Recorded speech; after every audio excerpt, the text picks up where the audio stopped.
I am standing in my mother-in-law's living room, trying to enjoy a simple Sunday afternoon. The smell of roast beef fills the air, and the sound of football plays softly on the television in the background. My 4-year-old son, Leo, is gripping my leg tightly, hiding his face in my jeans because he is feeling a bit shy today.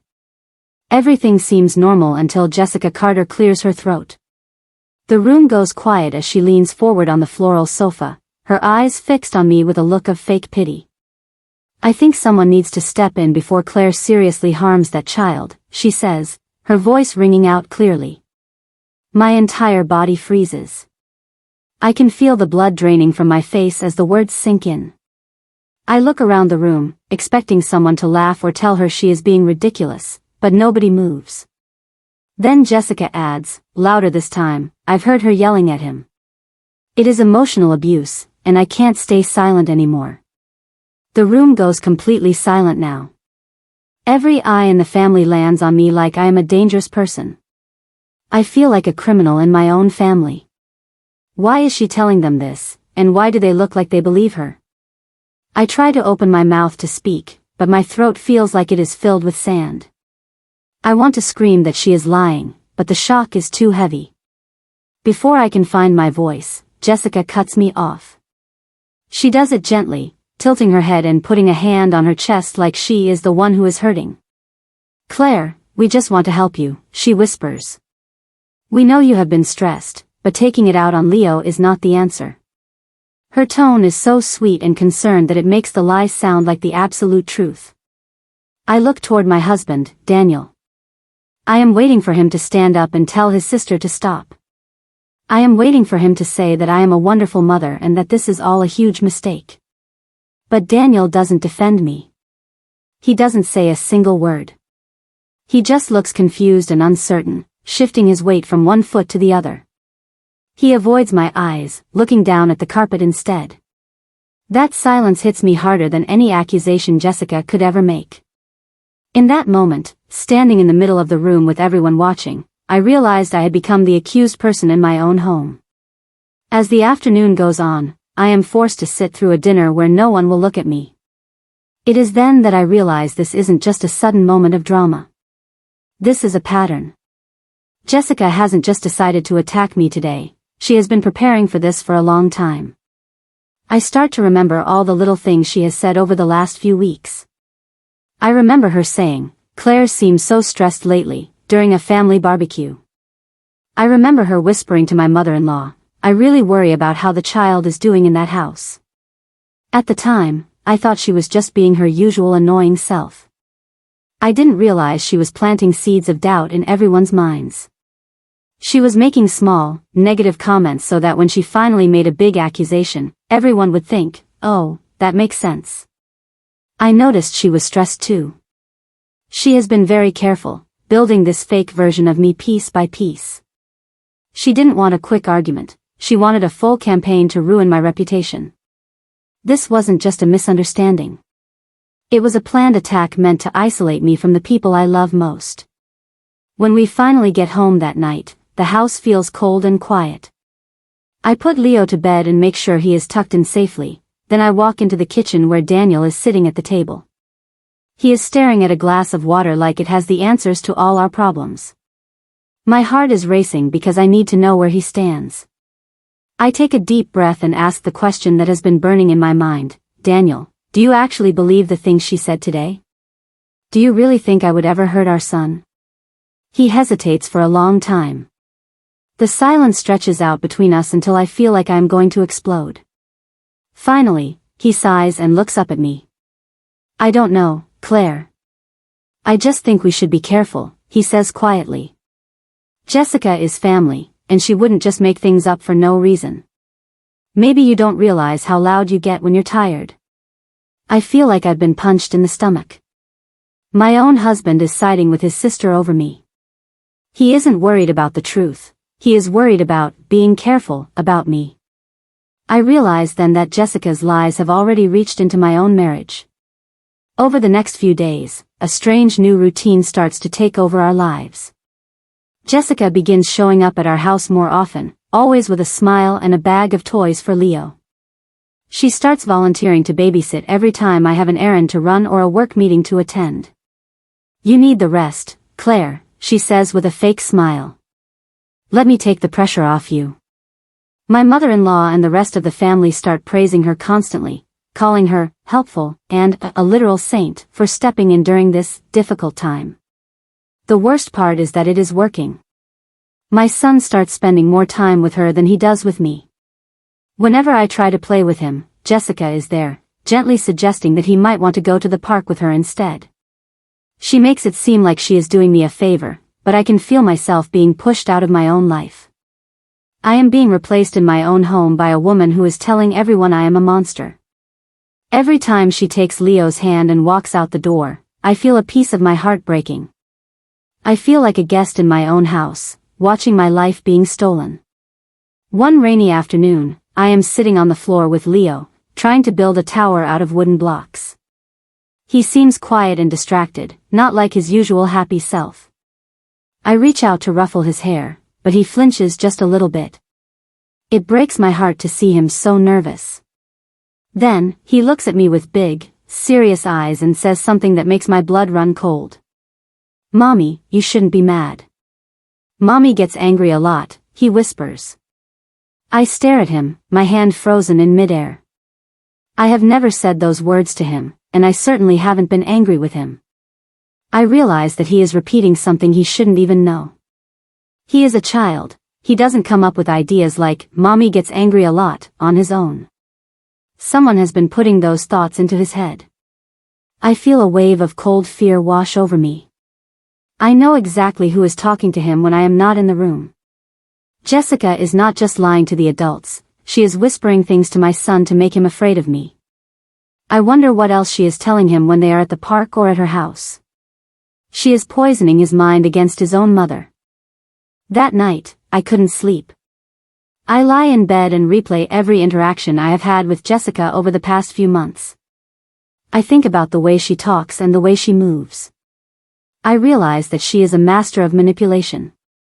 She never directly attacks me in front of people. She doesn't scream or call me names. Instead, she suggests things. She questions my choices. She worries about my health.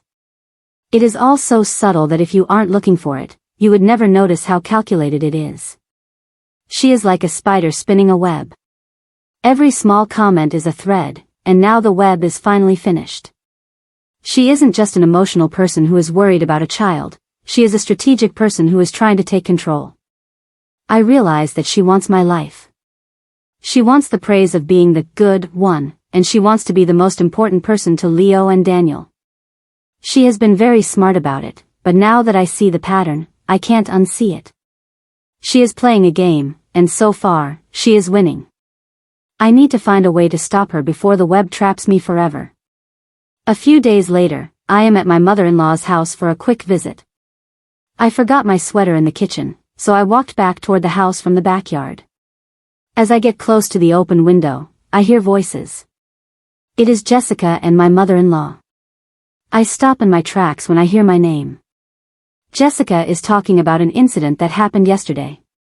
She is describing a moment where I supposedly lost my temper and screamed at Leo until he cried.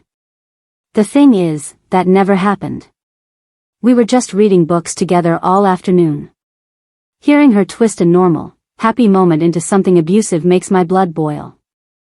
I feel a surge of pure anger, but then I remember how Daniel didn't believe me without proof. My hand moves toward my pocket before my mind even fully realizes what I am doing.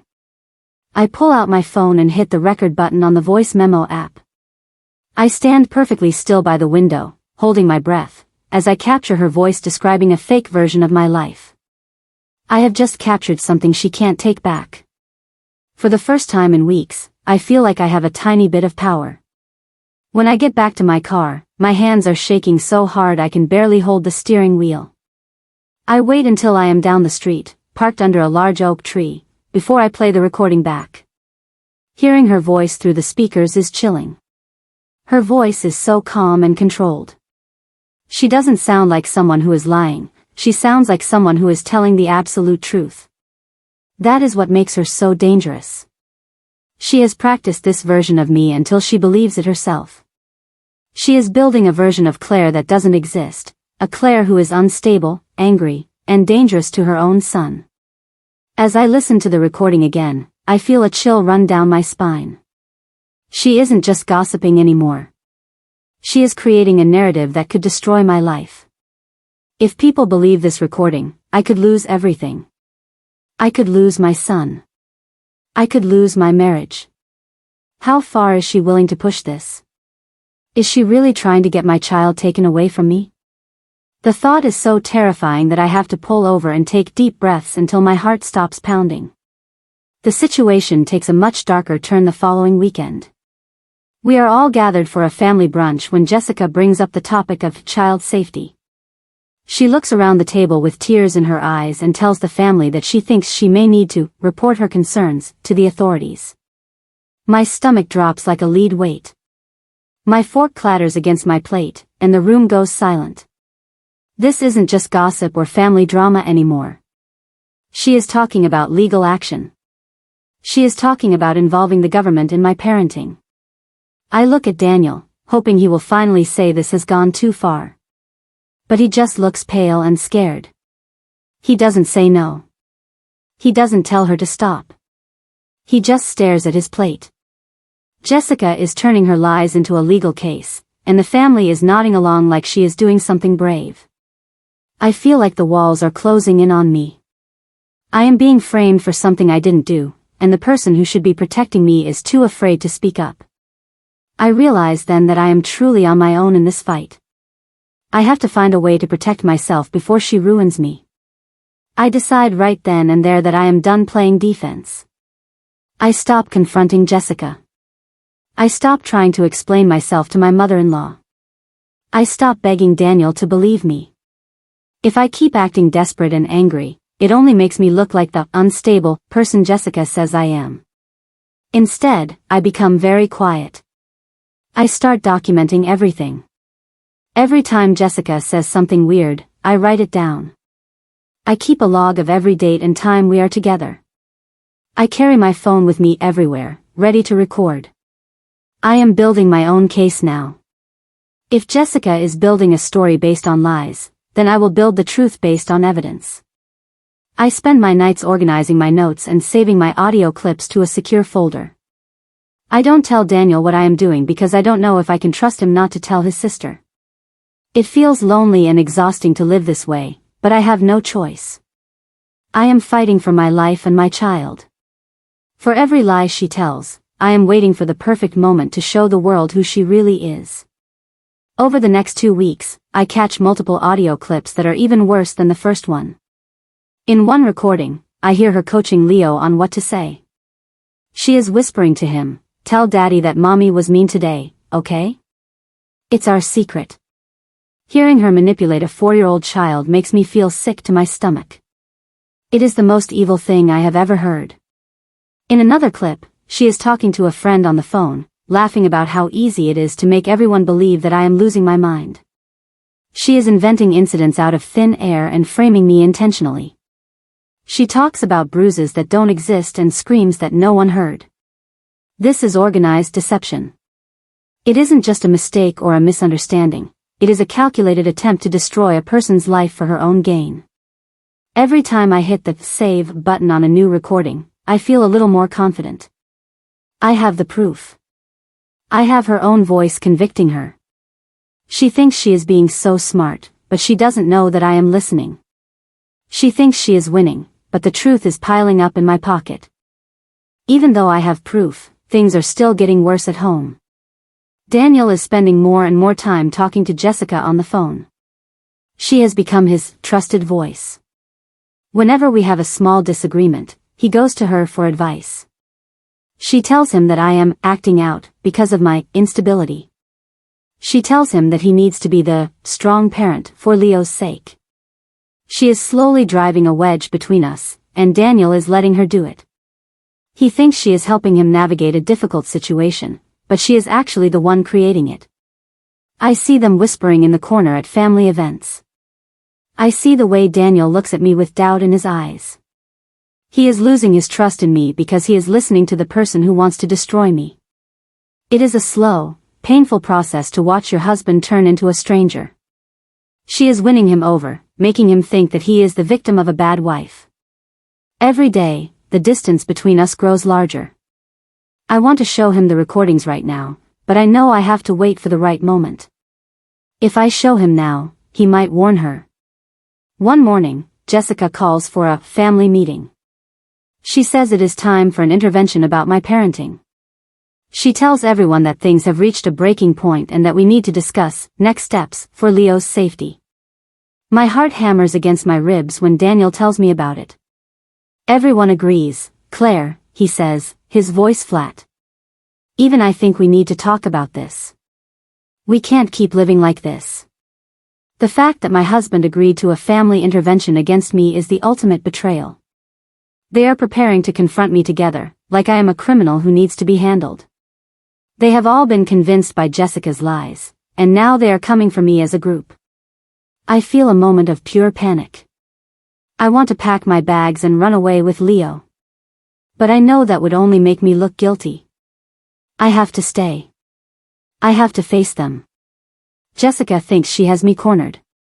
She thinks this meeting will be the end of me. She has no idea that she is the one who is about to be exposed.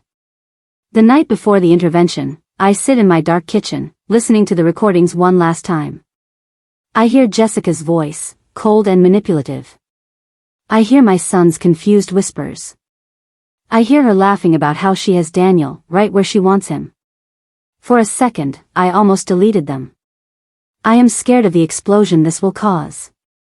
I am scared of how the family will react when they realize they have been tricked by one of their own. It would be so much easier to just keep trying to be better and hope she stops. But then I think about Leo. I think about the look of fear in his eyes when he said I was angry. I think about the way Jessica is trying to take him away from me. I can't let her win. I can't let her hurt my son any longer. I close the app and put my phone on the charger. I am not going to delete anything. Tomorrow, I will stop being the victim. Tomorrow, I will stop just trying to survive her attacks. Tomorrow, I will start responding with the truth. I go to bed and, for the first time in weeks, I sleep through the night. I walk into my mother-in-law's living room the next morning and find the whole family waiting for me. It feels like a courtroom. Daniel is sitting on the edge of his chair, looking exhausted. My mother-in-law is dabbing her eyes with a tissue. Jessica is at the center of it all, sitting with a notebook and a pen, looking like she is the leader of a serious investigation. She looks at me with a fake, sad smile as I take a seat in the lone chair facing them. I can feel the judgment in the room. It is thick and heavy, like a fog. Jessica starts the meeting by saying how much she loves me and how hard this is for her to do. She talks about documented concerns and patterns of behavior. She leads the meeting like she has a case file against me, and everyone else is nodding along. They think I am defenseless. They think I have come here to apologize and beg for forgiveness. They have no idea that I am the one who is in control of this room. I just wait for her to finish her opening act. The meeting goes on for nearly an hour. Jessica delivers her final claims, saving the worst for last. She tells the family that she saw me shake Leo yesterday morning. She says he was crying and begging me to stop, and that I just laughed. This is a complete and utter lie. Yesterday morning, Leo was at preschool, and I was at work. I look at Daniel, and I can see him breaking. He believes her. He actually believes I would do that to our child. He looks at me with such disappointment that it hurts more than anything else. Everyone is watching me expectantly, waiting for my reaction. They expect me to cry. They expect me to deny it and look unstable as I scream that she is a liar. Jessica sits back, looking satisfied, as if she has just delivered the final blow. The room is silent, waiting for the accused mother to speak. I feel a strange sense of calm. The lies have reached their peak. There is nowhere else for her to go. I take a deep breath and reach into my pocket. Now it's my turn, I say quietly. I slowly place my phone on the coffee table in the center of the room. The plastic makes a small, clack sound as it hits the wood. Everyone stares at the device like it is a strange object. Before we continue this discussion about my parenting, I say, my voice steady and clear, I think everyone needs to listen to this. It's important that we have all the facts before we make any life-changing decisions. I haven't looked at Jessica yet. I keep my eyes on Daniel, who looks confused and a little bit annoyed. Jessica's face changes instantly. The smug, satisfied look vanishes, replaced by a flash of pure terror. She knows exactly what is on that phone. She tries to stand up and reach for it, but I move my hand just enough to block her. What is that, Claire? We don't have time for games, she says, her voice shaking slightly. I ignore her and tap the screen. The room holds its breath. She knows what's coming, and for the first time, she is the one who is trapped. I hit play, and the air in the room suddenly feels very cold. The first recording begins to play.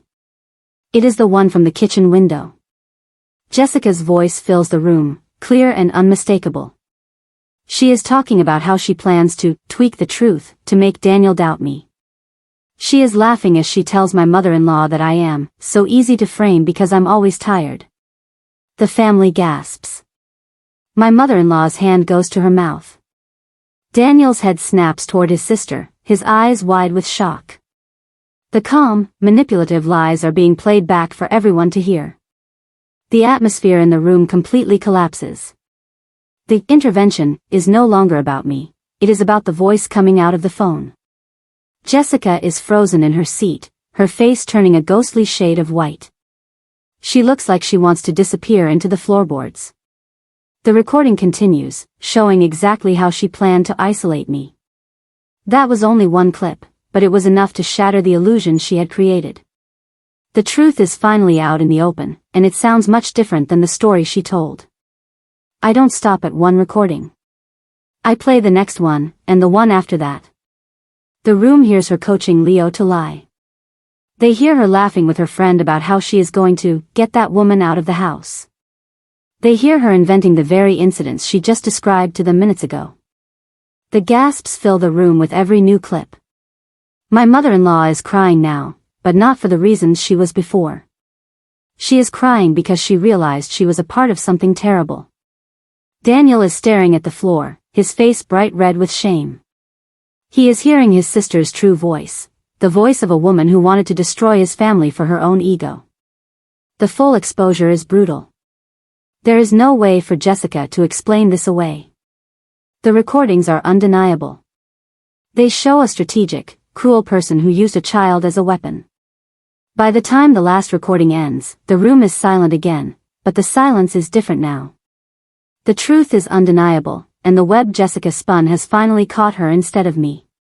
When the recordings finally stop, the silence is deafening. Jessica tries to speak, but her voice is a high-pitched squeak. I can explain. Those were taken out of context. She's trying to make me look bad, she stammers, looking around the room for anyone who will believe her. But no one is looking at her with sympathy anymore. Her confidence has disappeared in real time. She looks small and pathetic, like a cornered animal. The family she spent weeks manipulating is now looking at her with pure disgust. My mother-in-law stands up and walks away from her, sitting on the far side of the room. No one listens to her excuses. The story she built has collapsed into a pile of lies. She tries to cry, but the tears look fake now. She has lost control of the narrative, and she knows it. The power she had over me is gone. She looks at me with hatred, but I don't feel afraid of her anymore. I just feel a deep sense of relief. The monster she tried to make me out to be is gone, and the real one is sitting right in front of them. Daniel looks at me differently now. He looks at me with a mix of guilt, sorrow, and deep regret. The doubt that has been in his eyes for weeks is gone, replaced by a heavy sadness. I didn't realize. I had no idea she was capable of that, he says quietly, his voice breaking. He reaches out to touch my hand, but I pull back just a little bit. The pain of his betrayal is still too fresh. He had believed her over the mother of his child. He had let her drive a wedge into our marriage. You didn't ask, I responded, my voice cold. You didn't ask for my side. You didn't trust me when I told you I was being set up. You just listened to her. Daniel looks like he wants to cry. He knows I am right.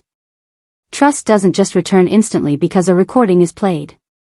The damage he did by siding with her is something we are going to have to work on for a long time. He sees me now, really sees me, but he also sees the mistakes he made. The truth is out, but the healing is only just beginning. The aftermath of the meeting is chaotic. Jessica realizes that no one is going to defend her, so she grabs her purse and leaves the room in tears. She doesn't apologize. She doesn't try to make amends. She just runs away like a coward. The rest of the family is stunned into silence. My mother-in-law comes over to me and tries to hug me, apologizing over and over again. I'm so sorry, Claire. We were so wrong. Please forgive us, she sobs. I accept the apologies, but they feel hollow. The damage has already been done. My son has been told lies about his mother. My husband has doubted my character. My reputation in this family has been dragged through the mud for weeks. While I am glad the truth is out, I am also exhausted. I am angry that it had to come to this. I am angry that I had to become a detective in my own home just to be treated with basic respect. The family is changed forever, and the trust that was broken will take years to rebuild, if it ever can be. In the days that follow, I set very firm boundaries. I met with Daniel and my mother-in-law and laid out the new rules. Jessica is no longer allowed in our home. She is to have no unsupervised access to Leo, and she is never to speak to him without me present. I tell them that if there is any more interference or manipulation of my child, I will take legal action of my own. For the first time in a long time, I feel stable again. I am the one in charge of my life and my son's safety. Daniel agrees to everything. He is doing everything he can to make it up to me, but I am taking it slow. I am focusing on Leo, making sure he knows that he is safe and that I love him. We spend a lot of time playing and reading, rebuilding the bond that Jessica tried to break. Healing isn't instant, and I still have moments where I feel a flash of anger, but the weight is lifting. I am no longer the accused. I am just a mother protecting her child, and that is a powerful thing to be. Weeks later, peace slowly returns to our home. The house feels lighter, and the tension that once filled every room has started to fade. Daniel is working hard to rebuild the trust between us, and while it is a long road, we are finally moving in the right direction. Jessica is gone from our daily lives, and she is no longer in control of the narrative. She tried to destroy me with lies, but she underestimated the power of the truth. I didn't have to scream or fight dirty to win this battle. I didn't destroy her life, she did that all by herself. I didn't have to sink to her level or use her tactics. I just let the truth play, and it was louder than all her lies combined. Looking at Leo as he sleeps peacefully in his bed, I know I did the right thing. I protected my family and my dignity. The recordings she hoped I would delete were the very things that saved me. Now, I can finally look forward to the future, knowing that my voice is the only one that matters in this house.